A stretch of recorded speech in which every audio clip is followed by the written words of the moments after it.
Salut, on se retrouve pour une nouvelle vidéo et dans cette nouvelle vidéo, je vais répondre encore à une très bonne question que j'ai reçue. Donc, excusez-moi pour toutes ces personnes qui m'envoient vraiment beaucoup de messages. Pourquoi je ne réalise plus trop de tutos 3D? C'est parce que je prends le temps de répondre aux questions que, par exemple, je reçois dans la boîte. Mais j'ai vraiment beaucoup de questions, plus de 300 questions, beaucoup. Et chaque jour, j'en reçois. Et il y a vraiment tellement de questions pertinentes que je suis dans l'obligation, parce que c'est ce que je fais, c'est mon travail, je suis dans l'obligation aussi de réaliser des vidéos pour apporter aussi de la valeur, pour expliquer à des personnes qui sont dans le besoin. Donc tout ce que moi je vous demande, si tu aimes du moins mon contenu, si tu aimes tout ce que je fais, la seule chose que je te demande, n'oublie pas de t'abonner. Juste 5 secondes si tu es nouveau, ça va permettre à YouTube de pouvoir référencer ce type de vidéo à d'autres personnes. Et si tu aimes ce type de contenu, pouce bleu. Si tu veux plus de vidéos, si tu as des questions qui te dérangent, que tu ne sais pas qu'est-ce que tu vas faire là et autres dans notre domaine, que ce soit BTP, que ce soit logiciel d'architecture, laisse-moi tous ces éléments en description. Et si la question est vraiment très pertinente, vous allez voir que je vais prendre le temps de réaliser des vidéos là-dessus. Donc, pour tous ceux qui m'ont demandé pourquoi je ne réalisais plus, par exemple, des vidéos 3D, pas que je ne réalise plus, mais je prends le temps de répondre à des questions. Tellement il y a vraiment beaucoup de questions, donc je ne peux pas laisser les questions. C'est pourquoi je prends le temps de répondre. Et au fur et à mesure qu'on va progresser, par exemple, on va prendre le temps de faire aussi des tutoriels 3D que j'ai déjà réalisé. Voilà, donc si tu tombes sur ma chaîne, la chaîne parle de quoi? Tuto 3D, conseil BTP.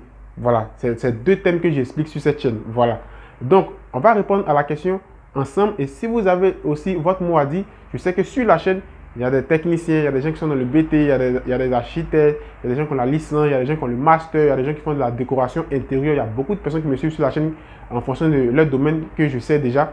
Donc, si vous avez aussi votre mot à dire, laissez-moi tous ces éléments-là en description en fonction de la question de notre collègue. Donc, c'est vraiment une très bonne question. Et moi, j'ai mon mot à dire, j'ai mon point de vue, chacun a son point de vue. Donc, en fonction de ta difficulté, c'est en fonction de ça que tu peux aussi t'exprimer en commentaire. Et ça va permettre à la personne qui a posé la question de pouvoir voir ou bien de pouvoir comprendre. Donc, chacun a son expérience sur ça. Donc, c'est une très bonne question. Donc, je l'ai noté juste ici sur le cahier. Donc, voilà, regardez, je vous montre. Vous voyez, toutes les questions que vous posez, par exemple, je note toutes les questions. Regardez. Toutes les questions, je les note. Toutes les questions pertinentes sont là. Vous voyez, toutes les questions. Donc, il y a aussi une application que j'utilise où je me mets tous ces éléments-là. Donc, c'est pour vous dire que les questions que vous posez, ce n'est pas parce que je ne réalise pas des vidéos là-dessus. Ces questions sont déjà là et ces vidéos sont déjà terminées. Ces vidéos au niveau de vos questions sont déjà terminées. C'est pourquoi on ne peut pas lancer toutes les vidéos le même jour. C'est programme. Voilà. Donc, on va répondre maintenant. Je vais vous montrer maintenant la question de notre camarade. Et vous allez voir maintenant. Je vais prendre le temps parce que je n'ai pas pris le temps de retenir sa question, mais on va voir. Rendu intérieur, extérieur, lequel est le plus compliqué à réaliser? Donc, sa question, c'est quoi? Entre le rendu intérieur et le rendu extérieur, lequel est le plus compliqué à réaliser? Donc, voilà la question de notre frère. Donc, voilà tu as la question, le débat est lancé. Tu peux laisser tous ces éléments aussi en commentaire. Déjà, ce que s'il tombe sur la vidéo, peut-être que actuellement où il réalise la vidéo, peut-être qu'il n'est pas sur la vidéo, on ne sait jamais, mais il peut revenir puisqu'il a posé une question qui est vraiment très pertinente. Donc, voilà, entre les deux, c'est quelle partie qui est plus compliquée que l'autre? Donc, moi, pour mon expérience, ça, c'est mon point de vue. Donc, mon point de vue peut être différent de ton point de vue. Chacun a son expérience. Si tu fais des rendus d'architecture, des plans d'architecture, tout ça, comme moi, tout ce qui est rendu, tu peux avoir aussi une idée sur ça. Donc, moi, pour mon point de vue, entre intérieur et extérieur, quel rendu est le plus compliqué à réaliser? Pour moi, je dirais, et je vais justifier. Donc, toi, si toi aussi tu as ton mot à dire, tu aussi dans le commentaire, mais si tu justifies, voilà. Donc, pour moi, personnellement, voilà, pour mon point de vue, moi, personnellement, c'est le rendu intérieur. Pour moi, je trouve que le rendu intérieur, par exemple, est plus compliqué à réaliser que le rendu extérieur. Pourquoi? Je m'explique. Parce qu'au niveau du rendu intérieur, par exemple, de manière générale, tu n'as pas beaucoup d'espace. Voilà, l'espace n'est pas énorme. Par exemple, si on te dit, je prends un exemple très simple sur une pièce de la maison, par exemple, si on te dit de réaliser un rendu intérieur pour une douche, par exemple, de 5 mètres carrés ou bien souvent, il y a des petites douches là, vous voyez, de 5 mètres, 4 mètres ou même 6 mètres carrés. Vous voyez que là, vous n'avez pas beaucoup d'espace, il n'y a pas beaucoup d'espace. Donc, l'espace aussi est vraiment très important dans la réalisation d'un rendu. Pourquoi c'est aussi très important? Parce que le positionnement de ta caméra, le positionnement de tout ce qui est décor intérieur au niveau de chaque pièce. Donc, ça peut être une douche, ça peut être par exemple ton salon, ça peut être une chambre, ça peut être par exemple la cuisine, quelque chose comme ça. Donc, vous voyez que là, on n'a pas beaucoup d'espace. Donc, pour moi, pour le rendu intérieur est très compliqué. Au niveau de la douche, vous voyez qu'on n'a pas d'espace. Ça peut être aussi de la chambre, et ainsi de suite. Mais moi, je me focalise plus pour le moment pour justifier mon point de vue je prends la douche. Donc, quelqu'un d'autre peut aussi justifier son point de vue sur quelque chose d'autre.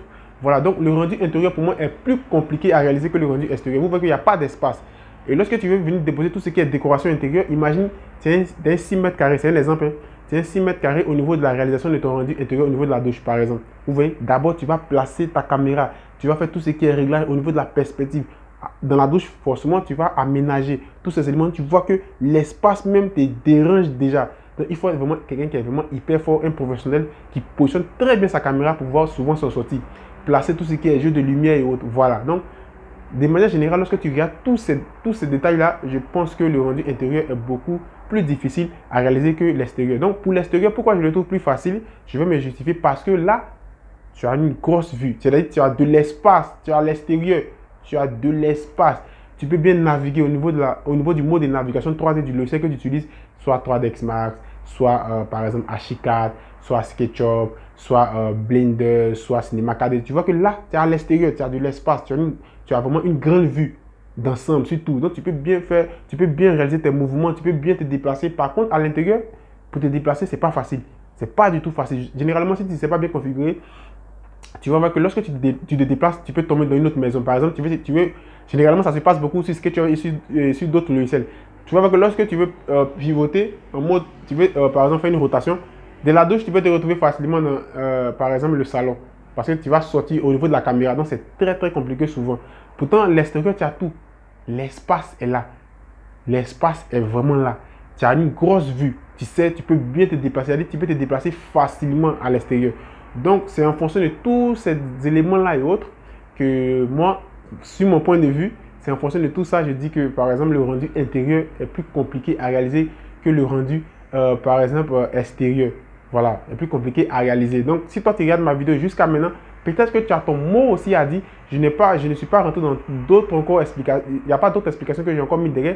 On aura d'autres vidéos où on va en parler au fur et à mesure dans d'autres choses où je vais encore aller encore plus loin. Mais je m'arrête d'abord sur ça. La difficulté de te déplacer au niveau de l'intérieur, l'espace n'est pas aussi énorme comparé, par exemple, au rendu extérieur où tu as l'espace, tu as une très bonne vue. Et au niveau de tout ce qui est déplacement, le mode de navigation 3D, c'est encore très très facile à réaliser au niveau par exemple, du rendu extérieur. Donc, j'attends vraiment vos suggestions en description. Voilà, ça va aussi aider aussi la personne qui a posé la question. Donc, c'est pourquoi je disais au début de la vidéo, chacun a son mot à dire sur ça. Moi, je trouve l'intérieur plus compliqué que l'extérieur, par exemple, au niveau de la réalisation. Donc, toi, tu suis ma vidéo, tu peux trouver, par exemple, l'extérieur plus compliqué à réaliser que l'intérieur. Donc, ça dépend de, par exemple, chacun. Donc, si tu veux te former, tu as tous mes coordonnées, tu as toutes mes chaînes en description. Voilà, si tu veux réaliser des plans d'architecture, si tu veux réaliser, par exemple, des devis, des rendus d'architecture. Donc, vous voyez que j'en parle de ça à chaque fois, toujours sur ma chaîne. Tu peux me contacter, on prend rendez-vous, tout ce qui est coordonné. Je suis plus Instagram et le mail. Donc, pour toutes les personnes qui m'ont demandé ton WhatsApp, je ne suis pas trop WhatsApp. Instagram et le mail. Donc, tous ces éléments, toutes mes chaînes, toutes mes informations, vous avez ça en description. Et sur ce, je te dis à la prochaine pour une autre vidéo. Ciao!